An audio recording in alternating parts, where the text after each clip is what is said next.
40 anos, em setembro de 1977, a guerra entre os terroristas da fração do Exército Vermelho e o governo alemão atingiu o ápice. Começava um período de muitos desafios, conhecido como Outono Alemão. De certa forma, o Outono Alemão fez com que a Alemanha se encontrasse.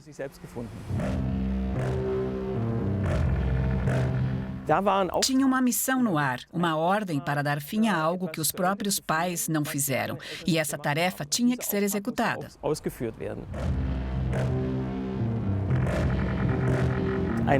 É preciso levar em conta que 1/3 dos jovens do país tinha simpatia pela luta da fração do Exército Vermelho. O grupo terrorista de esquerda, fração do Exército Vermelho, é um tema recorrente no trabalho do cineasta Andres Fayel. O primeiro contato ocorreu ainda na época da escola na cidade de Stuttgart. Nos anos 70, na prisão Stuttgart-Stammheim estão Andreas Baader, Gudrun Ensslin, Ulrike Meinhof e Holger Mainz.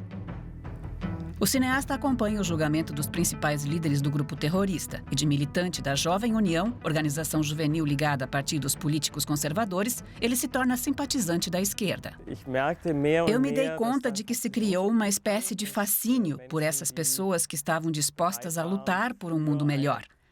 E isso apesar da violência, quero deixar bem claro. Nos anos 60, a Guerra do Vietnã politiza toda uma geração. Uma geração que protesta contra a invasão americana e cobra consciência política, reformas e uma sociedade aberta e livre. Em junho de 1967, durante uma manifestação contra a visita do chá da Pérsia, o estudante Benno Ohnesorg é morto a tiros em Berlim. Pouco tempo depois, um pequeno grupo radical declara guerra ao Estado. O objetivo? A Revolução Mundial. O filme Wer wenn nicht wir, em português, Se Não Nós, Quem?, de Andres Fayel, descreve o caminho desta radicalização. Gudrun Ensslin e Andreas Baader se unem e formam o núcleo inicial da fração do Exército Vermelho. Andreas und ich fahren weg. Wenn wir zurückkommen, wohne ich hier nicht mehr. Und wohin geht's? Nach Frankfurt. Für wie lange? Open End, wir werden da was machen. A meta era destruir, provocar, que o Estado mostrasse seu rosto fascista para nos legitimar a nossa luta. Há uma frase-chave de Gudrun Ensslin. Uma vez ela disse: "Não queremos ser acusados de ter identificado algo e não ter feito nada contra." E o pai dela teria revidado: "Sim, e o que isso significa? Vocês parecem querer o fascismo. E se ele não vier?" Os extremistas de esquerda seguem seu caminho e, no começo, encontram muita simpatia e apoio entre a população. Mas a situação muda quando começam os crimes. 34 mortos, diversos ataques a bancos e atentados com explosivos. A resposta do governo foi investir em armamento. No outono europeu de 77, a fração do Exército Vermelho lança a sua maior ofensiva. No dia 5 de setembro, o grupo sequestra o empresário Hans-Martin Schleyer, então presidente da Confederação da Indústria Alemã e da Confederação das Associações de Empregadores Alemães. Os 3 guarda-costas e o motorista são mortos durante o sequestro. O objetivo do grupo é a libertação de 11 militantes prisioneiros.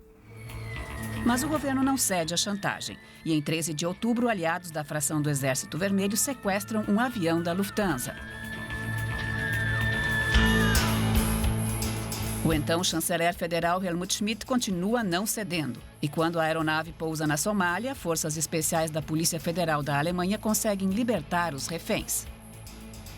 Depois do fracasso da ação terrorista, Jan Karl Raspe, Andreas Baader e Gudrun Ensslin cometem suicídio coletivo na prisão.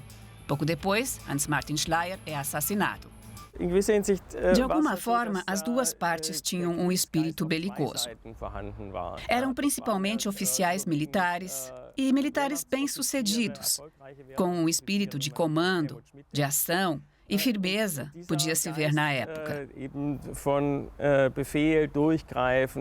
Nenhum dos lados estava disposto a ceder. Mesmo após o chamado Outono Alemão, a fração do Exército Vermelho continuou com os ataques e assassinatos. A organização foi dissolvida em 1998, mas as feridas e investigações permanecem abertas. Alguns assassinatos cometidos pelo grupo ainda não foram esclarecidos. Ainda temos que lidar com isso. Continua sendo uma sombra, apesar de não estar mais tão diretamente sobre nós. Mas o que aconteceu deixou feridas, cicatrizes. E enquanto os assassinatos não forem esclarecidos, a ferida não estará realmente curada. Solange wird diese Wunde nicht wirklich verheilen.